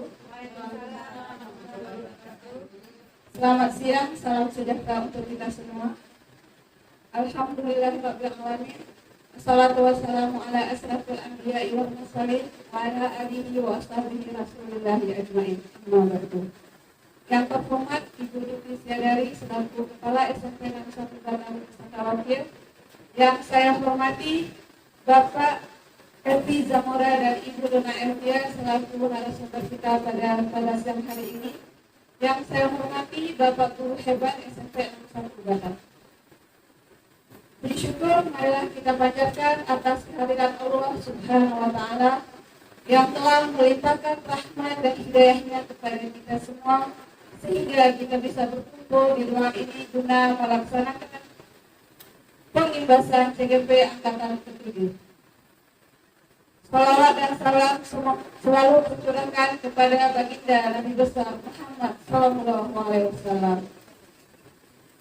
Semoga kita semua termasuk orang-orang yang mendapat syafaat dari beliau di yaumil akhir nanti. Amin amin ya rabbal alamin. Selanjutnya saya akan membacakan susunan acara pada siang hari ini. Yang pertama, pembukaan yang sedang berlangsung. Yang kedua, kata sambutan. Yang ketiga, pembacaan doa. Yang keempat, kegiatan inti. Dan yang kelima, penutup. Sebelum memulai acara yang pertama, marilah kita buka acara kita dengan membacakan basmalah. Bismillahirrahmanirrahim. Acara selanjutnya sambutan yang akan disampaikan oleh Ibu Dukti Siadari. Kepada Ibu Dukti, silakan.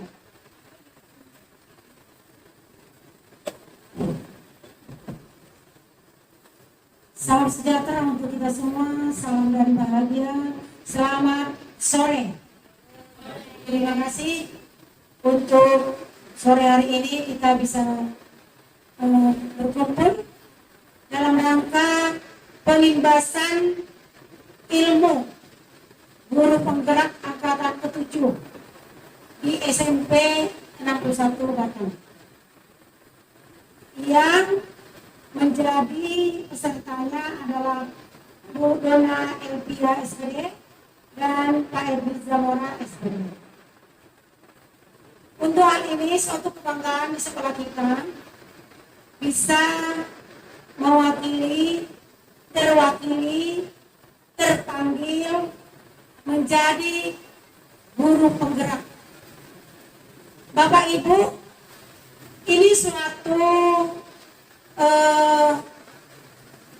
kebanggaan dan suatu prestasi baik bagi Bu Dona maupun Pak Edri dan secara umum untuk sekolah kita juga, karena mereka akreditasi juga ini guru penggerak. Bapak Ibu coba dulu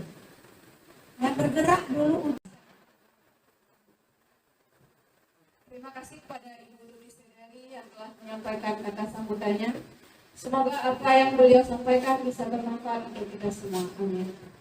Acara selanjutnya pembacaan doa yang akan dipimpin oleh Bapak Leonardo da Vinci. Kepada Bapak Ibu silakan.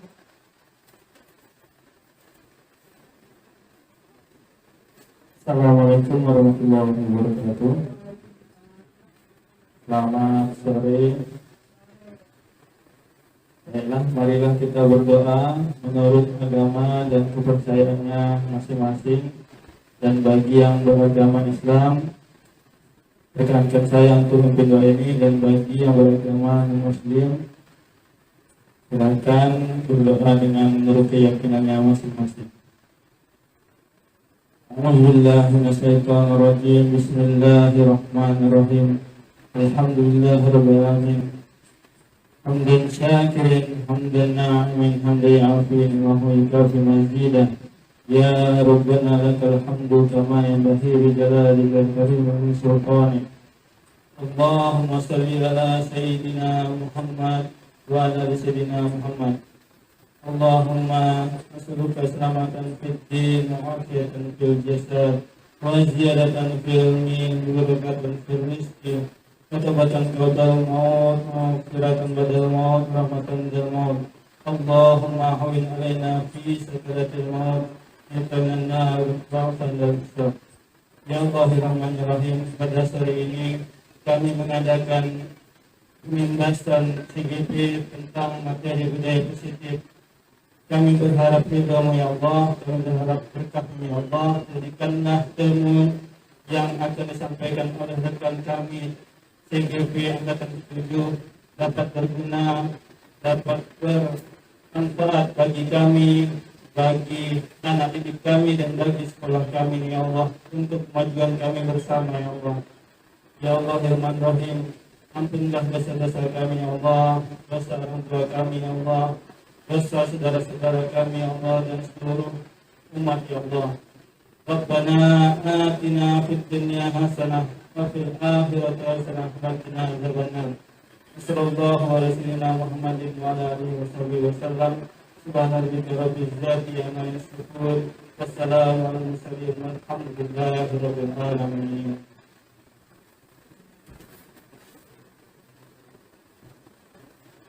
Terima kasih kami ucapkan kepada Bapak Leonardo da Vinci.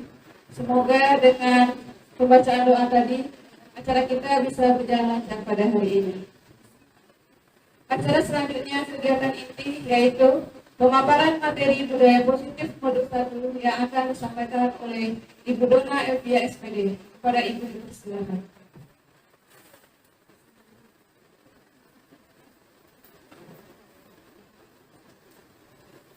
Bismillahirrahmanirrahim. Rabbi shrah li sadri wa yassir li amri wahlul 'uqdatam min lisani yafqahu qawli. Assalamualaikum warahmatullahi wabarakatuh. Selamat siang Bapak Ibu semua. Bapak Ibu, pertama-tama saya ucapkan terima kasih banyak sudah meluangkan waktu di sela-sela waktu setelah habis mengajar untuk mengikuti pembahasan budaya positif oleh kami selaku calon guru penggerak Angkatan 7 Kota Batam. Dan kami juga mengucapkan terima kasih banyak kepada Ibu Kepala Sekolah kita, Ibu Tukistian dari SPD MPD, yang sudah memberikan kata sambutan. Mudah-mudahan apa yang beliau sampaikan dapat kita terima dengan baik. Amin. Puji dan syukur juga tak lupa kita ucapkan kehadirat Allah Subhanahu wa Ta'ala, karena di siang hari ini kita masih berada dalam keadaan sehat walafiat, tidak kurang satu apapun, sehingga kita semua dapat berkumpul di ruangan ini.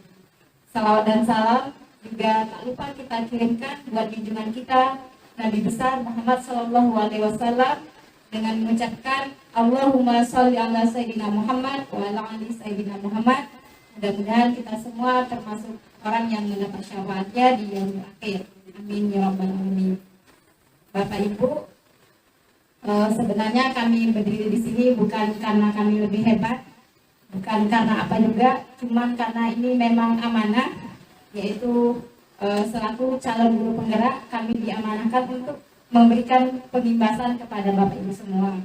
Mungkin nanti kita lebih banyak diskusi aja Bapak Ibu. kalau ada waktu ya Bapak Ibu, karena ini waktunya agak mepet juga. Baik, sebelum saya mulai, saya sebenarnya juga grogi nih Bapak Ibu. Jadi kita ice breaking dulu ya Bapak Ibu ya. Ice breakingnya sederhana aja. Seperti ini Bapak Ibu. Ya, tangannya dikepalkan di depan. Nah ini katanya bagus untuk lancar aliran darah ke otak. Jadi yang suka pusing, menurunkan katanya bisa ya. Ini minimal dilakukan 10 menit dalam sehari. Karena ya, kita nggak usah 10 menit, nanti waktu 1, 2, 3. Ini ya Bapak Ibu. 1, 2, 3, 4, 5, 6, 7, 8, 1, 2, 3, 4, 5, 6, 7, 8. Ada lagi satu lagi Bapak Ibu ini ya. 1, 2, 3, 4, 5, 6, 7, 8. 1, 2, 3, 4, 5, 6, 7, 8. Mudah-mudahan kesemutan yang ada di tangan kita hilang. Sudah tempat cair. Gimana Bapak Ibu sudah mencair ya? Saya sudah alhamdulillah agak mencair sedikit. Tadi saya tegang juga di bawah. Baik Bapak Ibu, saya mulai. Jangan salah pencet nanti. Bapak Ibu, saya mulai. Bismillahirrahmanirrahim. Pengimbasan materi budaya positif oleh CGP Angkatan 7 Kota Batam oleh saya sendiri. Nanti juga ada dari Pak Edwi Zamora. Ini fasilitator kami ya Bapak Ibu, sama PP atau pengajar praktek. Bapak Ibu, ini adalah materi yang akan kami sampaikan, yaitu konsep-konsep kunci dalam budaya positif, yaitu perubahan paradigma belajar, disiplin positif, motivasi perilaku manusia, keyakinan kelas, kebutuhan dasar manusia, posisi kontrol restitusi, dan segitiga restitusi. Untuk materi 1-4 itu saya, nanti yang 5-7 Pak sama Pak Edi.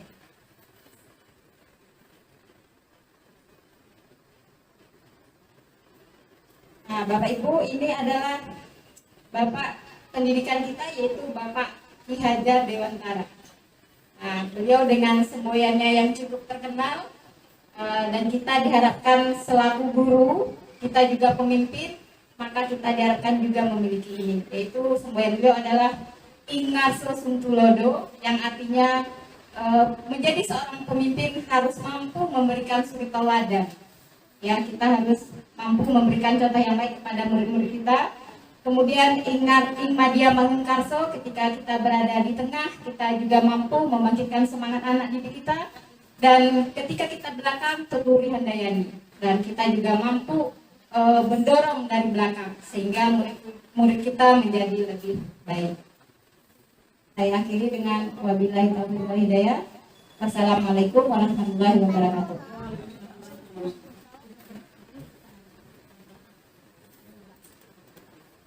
Terima kasih kami ucapkan kepada Ibu Rina Elvia SPD yang telah menyampaikan materinya.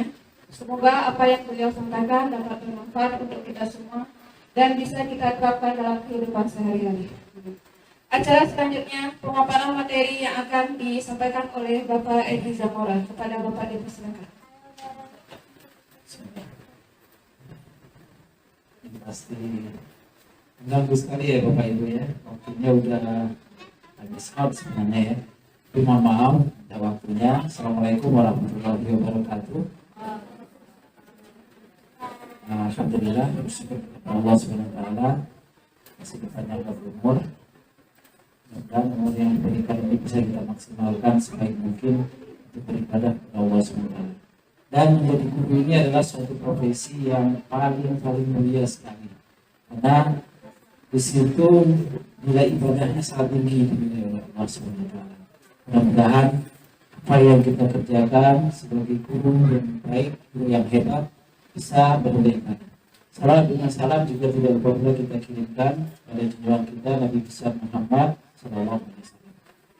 Sekali lagi terima kasih kepada ibu kepala sekolah Ibu Tuti siang hari yang telah memberikan kami kesempatan waktu untuk mempresentasikan kegiatan kami yang sudah kami laksanakan dari bulan Oktober sampai sekarang kurang lebih 3 bulan. dan di sini merupakan bagian dari kegiatan kami berdua, yaitu apa yang kita pelajari harus ada penugasan kepada kawan-kawan sejawat atau teman sejawat. Jadi kami berterima kasih juga kepada Bapak Ibu guru, mohon maaf memakan waktunya. Sebenarnya saya minta waktu tidak banyak ya, kurang lebih 15 menit, karena materi ini alhamdulillah sudah saya sampaikan juga di GMP kurang lebih 52 menit Bu. Jadi menambah waktunya untuk 1 jam, mudah-mudahan bisa terjadi. Baik Bapak Ibu, tidak memperpanjang mukadimah, kita bisa lihat di sini apa yang disampaikan oleh Ibu Bona tadi, yaitu tentang apa yang kita sampaikan, yaitu budaya positif. Sebenarnya dari katanya ini kita bisa tahu ada kata budaya dan ada positif. Kata budaya kalau kita definisikan merupakan suatu kebiasaan. Kalau positif, apa Bapak Ibu? Hal-hal yang baik. Ya. Jadi di sini maknanya adalah segala sesuatu hal-hal yang baik yang bisa membangun anak-anak kita menjadi anak-anak yang hebat, itu adalah merupakan budaya positif.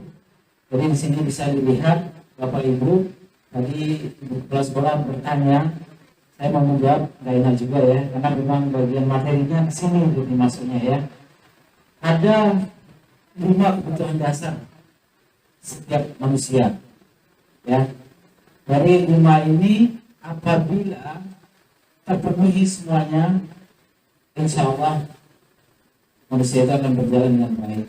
Namun ketika salah satu aja tidak terpenuhi, kita akan bisa lihat betapa banyaknya masalah yang akan kita hadapi terhadap anak-anak didik kita. Kita lihat di sini ada yang pertama survival. Itu berasal dari kata bahasa Inggris survive, yang artinya bertahan hidup. Apa sih bertahan hidup maksudnya? Bapak Ibu, ada yang bisa menyampaikan bertahan hidup? Mungkin Bu Yona, Bu Yona. Ya, luar biasa Bu Yona. Beliau menyampaikan secara batin ke saya ya. Katanya survival itu adalah kebutuhan pangan, sandang. Ketika kita tidak makan dari rumah, anak tidak makan, peserta didik tidak ada sarapan, dibekali oleh orang tuanya ke sekolah, jangan salahkan ketika anak tersebut akan melakukan hal-hal yang negatif. Salah satunya, mungkin dia mengantar makanan temannya. Kalau temannya ikhlas, alhamdulillah tidak ada masalah. Tapi ketika temannya dilakukan hal secara terus-menerus seperti itu akan menjadi masalah. Anak memarah, ini dia poinnya. Kemudian yang kedua yaitu cinta. Ya, cinta ini bisa diibaratkan dengan kasih sayang, yang berhubungan dengan kasih sayang, perhatian. Apalagi Bu Titin, senyuman juga bagian dari cinta ya Bu Titin ya. Perhatian. Jadi kalau kita lihat anak-anak kita ini dalam lingkaran ini banyak yang tak terpenuhi. Ada kasus yang saya tangani tadi ya, barusan saya tangani tadi. Ternyata memang latar belakang anak ini memang orang tuanya sibuk. Orang tuanya rata-rata kerja di perusahaan. Jadi ya anak ini akan mencari kasih sayang yang lain. Ternyata ditanya, kamu nggak masuk kenapa? Saya menjemput adik Pak. Saya konfirmasi ke orang tuanya, adik yang mana? Rupanya adik-adikan kelas 6 SD. Itu yang menjemputnya sampai dia nggak masuk. Jadi agak terbuka dengan proses yang kita lakukan itu terbuka. Kemudian kita lanjut kembali apa itu Bu Nelly? Ada kesenangan.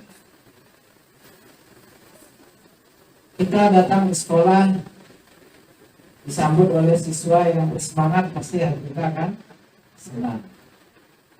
Peserta didik diantar orang tuanya nyampe di sekolah, kita tersenyum, kita menyambut mereka dengan materi kita yang menyenangkan, pasti mereka akan senang. Jadi kebutuhan yang memang setiap orang ketika sesuatu itu merasa nyaman, aman, itu akan timbul sebuah kesenangan.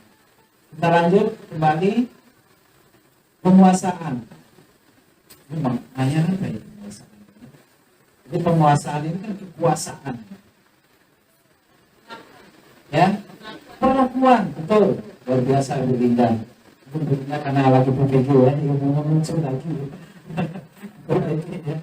Ya, perlakuan sebagaimana dia diperlakukan dengan baik, artinya menghargainya seperti apa, kita pun juga dihargai seperti apa. Itu adalah sebuah kebutuhan. Tadi ibu kepala sekolah bertanya, ya, bahwasanya sejauh mana usaha yang kita lakukan untuk anak ini. Saya rasa usaha kita sudah luar biasa, ya, sudah luar biasa.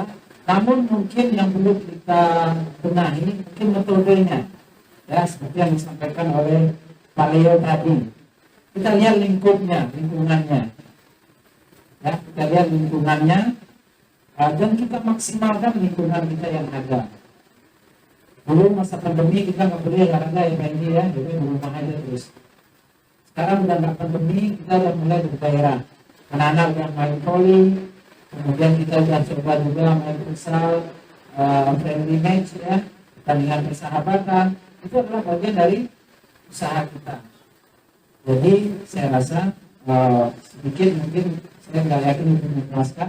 Yang jelas kita dalam hati kita tanamkan usaha maksimal, kerja keras kita bagaimana peserta didik kita ini menjadi peserta didik yang hebat.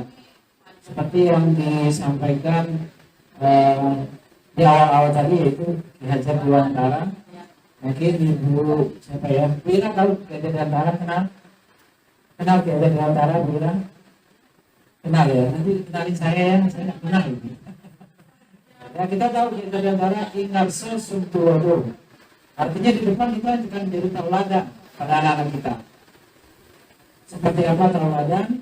Kita pasti tahu ya. Bagaimana kita menciptakan disiplin positif ya, dan lain-lain. Kemudian Madya Bangun Karso, karena kita akan menjadi penyeimbang, memberi Bu Budonan di tengah-tengah sebagai apa tadi? Memberi semangat, motivasi, dan di belakang kita akan memberi dorongan yang terbaik buat anak-anak kita. Oke, next. Ini contoh dari Bu Yona ya, mendapat siswa sebelum berkeliling kelas. Oke, ini sebuah kasus. Ibu Ani adalah guru kelas 5 SD, Buta Hati, sedang bingung menghadapi salah satu murid kelasnya. Kemudian namanya Agus ya.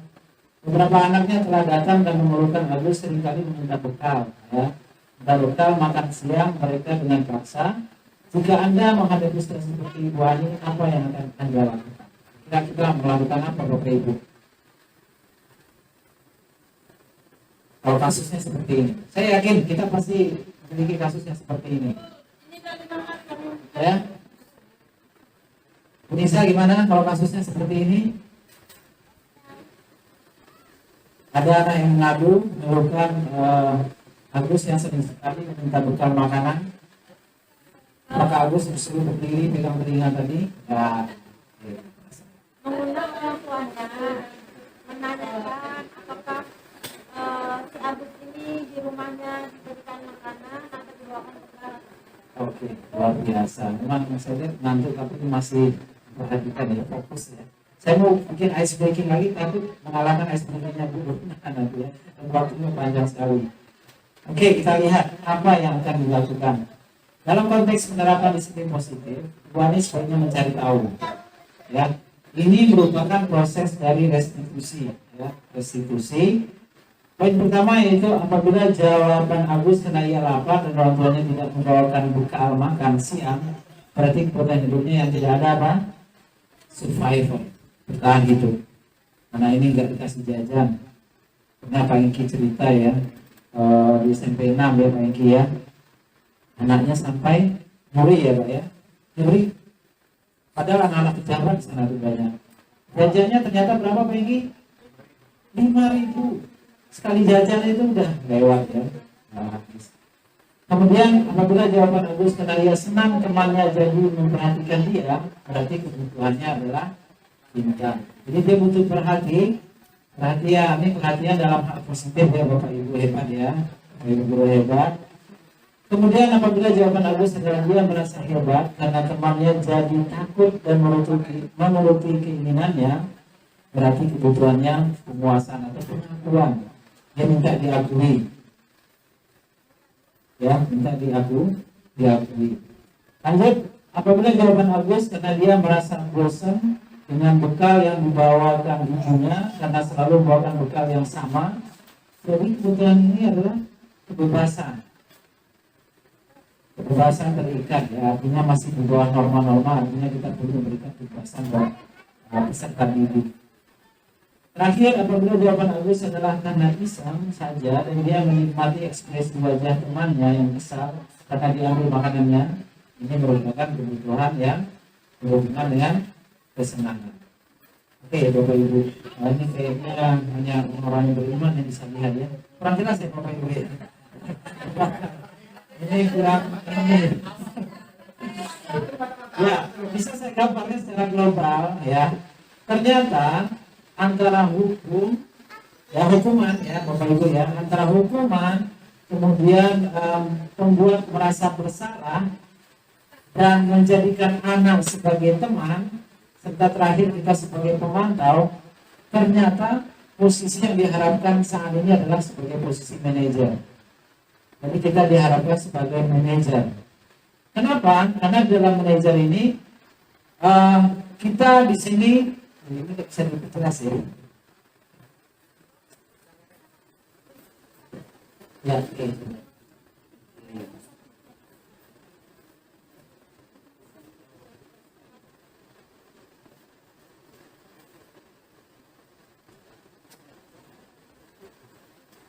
Oke, gimana Bapak Ibu, jelas? Jelas ya? Nah, belum ya? Beda nggak Pak Wira? Tidak sama sekali. Ya. Boleh. Ya. Jadi ya sebelum next ya kita simpulkan. Posisi manajer seorang guru di sini, kenapa? Karena kita di sini memberikan kesempatan kepada peserta didik kita itu untuk menyelesaikan masalahnya, mencarikan solusinya. Saya ada dalam videonya, mungkin nggak bisa diputar juga ya Ibu ya.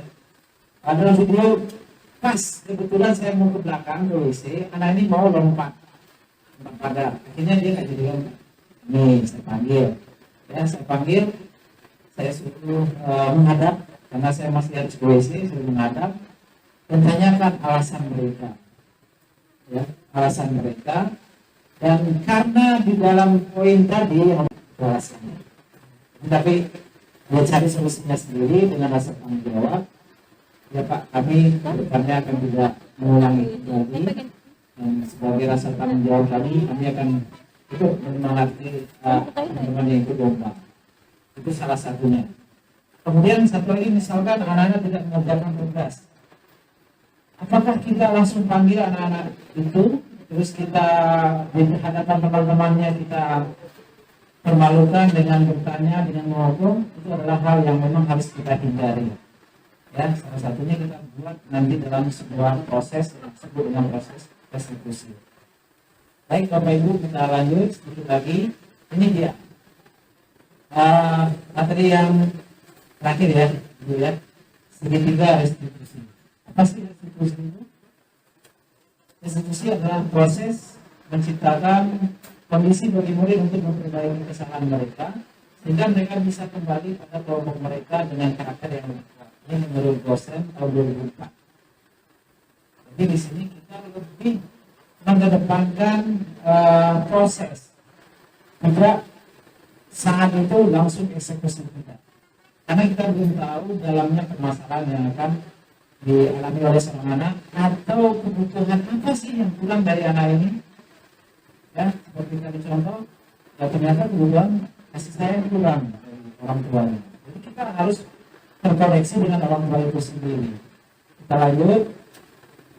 Ada 9 ciri-ciri restitusi. Yang pertama, bukan untuk menembus kesalahan, namun untuk belajar dari kesalahan. Yang kedua, memperbaiki hubungan. Nah, ini dia, memperbaiki hubungan.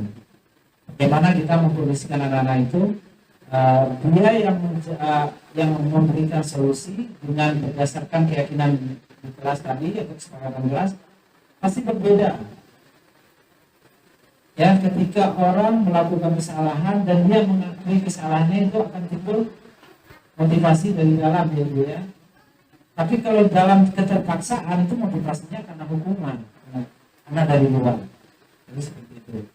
Kemudian ketiga, tawaran bukan paksaan.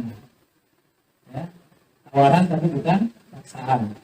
Yang keempat, restitusi menuntun untuk melihat ke dalam diri mereka. Kemudian restitusi mencari kebutuhan dasar yang mendasari tindakannya. Selanjutnya, restitusi diri adalah cara yang paling baik untuk memperbaiki diri. Kemudian restitusi fokus pada karakter dan tindakan, dan restitusi fokus pada solusi. Terakhir, restitusi mengembalikan murid yang berbuat salah pada contohnya. Artinya ketika dia merasa salah, ketika proses ini berjalan, dia tidak akan merasa bersalah, tapi dia akan menyelesaikan masalahnya, dan dia ke dalam kumpulan mereka sebagai peserta didik tidak menanggung yang namanya ada bully, ada rasa malu, rasa bersalah, tidak. Tapi dia kembali dan memperbaiki dirinya. Kita lanjut, ini dia gambarannya Bapak Ibu, gambaran segitiga restitusi. Insya Allah mudah-mudahan kita bisa ke depannya kita bisa laksanakan ini. Kita mulai bisa Bapak Ibu lihat di sini ada kata-kata menstabilkan identitas. Itu seperti proses tadi, ketika ada anak yang bersalah, kita panggil, tidak langsung kita eksekusi di tempat, di hadapan umum, kita permalukan, tidak. Tapi kita panggil apakah ke ruang guru atau ke tempat yang memang dia merasa nyaman. Ya. Setelah itu kita validasi tindakannya, kita tanya, menurut kamu perbuatan kamu itu salah atau tidak? Kenapa kamu dipanggil ke sini? Kemudian apa hubungannya nanti dengan persoalannya itu nanti? Kita lanjut menanyakan keyakinan. Ketika dia sudah tahu apa persoalannya, dia akan kita kembalikan. Ini keyakinan yang kita ada sepakat ini seperti apa? Apa yang kurang? Apa masalahnya? Itu nampak di sini. Jadi seperti itu ya Bapak Ibu. Mudah-mudahan ini kita akan sama-sama berkolaborasi. Saya sudah memulai kolaborasi dengan Bu Dona. Kemudian kita mari sama-sama berkolaborasi agar menciptakan anak-anak kita yang hebat. Mungkin itu aja yang dapat saya sampaikan. Mohon maaf bila ada kekurangan, pasti banyak kekurangan. Tapi seandainya ada yang bertanyakan, Bu, Bapak Ibu, ada yang bertanyakan, tapi kayaknya Bu Nur udah ini gimana ya? Tidak ada. Kalau tidak ada, sekali lagi saya sampaikan saya Bu Dona dalam proses belajar dan masih banyak sekali kekurangan. Mohon maaf bila ada kekurangan tersebut, dan mudah-mudahan dengan kami memberikan materi ini sesuai dengan prinsip ilmu, ketika ilmu itu semakin sering disampaikan, itu akan semakin nempel, semakin ingat. Jadi bukan seperti uang, seperti semakin diberikan bukan habis, tidak. Kalau ilmu itu luar biasa. Oke, mungkin itu aja dari saya. Mohon maaf bila ada kekurangan. Assalamualaikum warahmatullahi wabarakatuh. Selanjutnya saya kembalikan kepada MC. Silakan. Baik, terima kasih kepada Bapak Ibu yang telah menyampaikan materinya.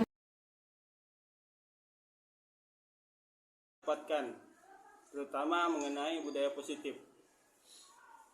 Selama ini dalam proses pembelajaran mungkin tanpa disengaja ataupun disengaja masih banyak hal-hal yang perlu diperbaiki. Misalnya dalam memberikan suatu materi ataupun pembelajaran yang dimana di dalamnya mungkin ada pemberian apresiasi ataupun hukuman yang dimana itu sangat berbeda.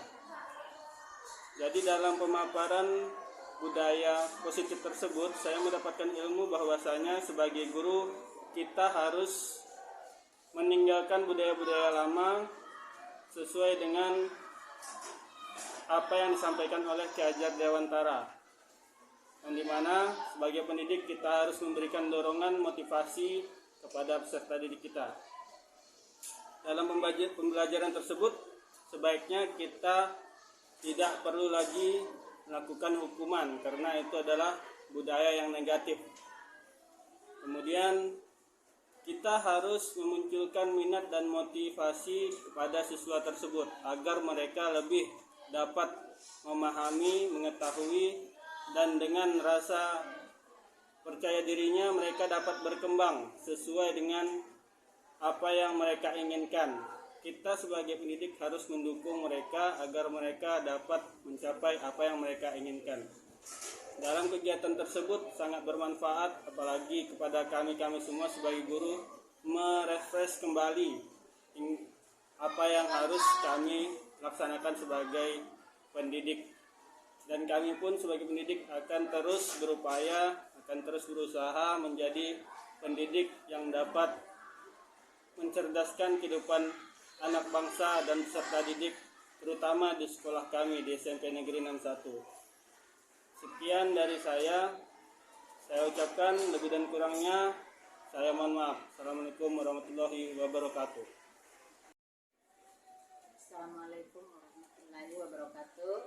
Perkenalkan, nama saya Nurhayati. Terima kasih kepada Bapak dan Ibu calon guru penggerak, yaitu Bapak Edi Samura dan Bu Dona Elvia yang telah memberikan materi. Saya senang sekali dengan materi ini tentang budaya positif, karena dengan kondisi saat ini materi ini cocok untuk diterapkan di sekolah.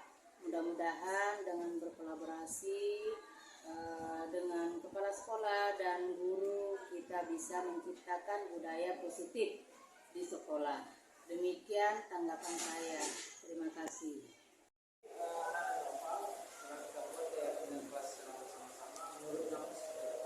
Menurut saya sangat positif sekali karena semua peraturan atau kesepakatan tersebut dibuat secara bersama-sama dan kita sepakati secara bersama-sama serta dilaksanakan secara bersama-sama guna untuk menciptakan kelas yang aman dan tertib. Berarti seperti ya Pak. Terima kasih dan kita bisa laksanakan secara bersama-sama.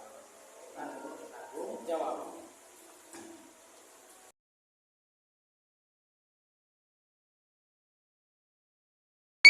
Oh, let me up with a bright smile on now. Put me in the dark, so won't get lost now. To the moonlight, eyes you, Maria right now.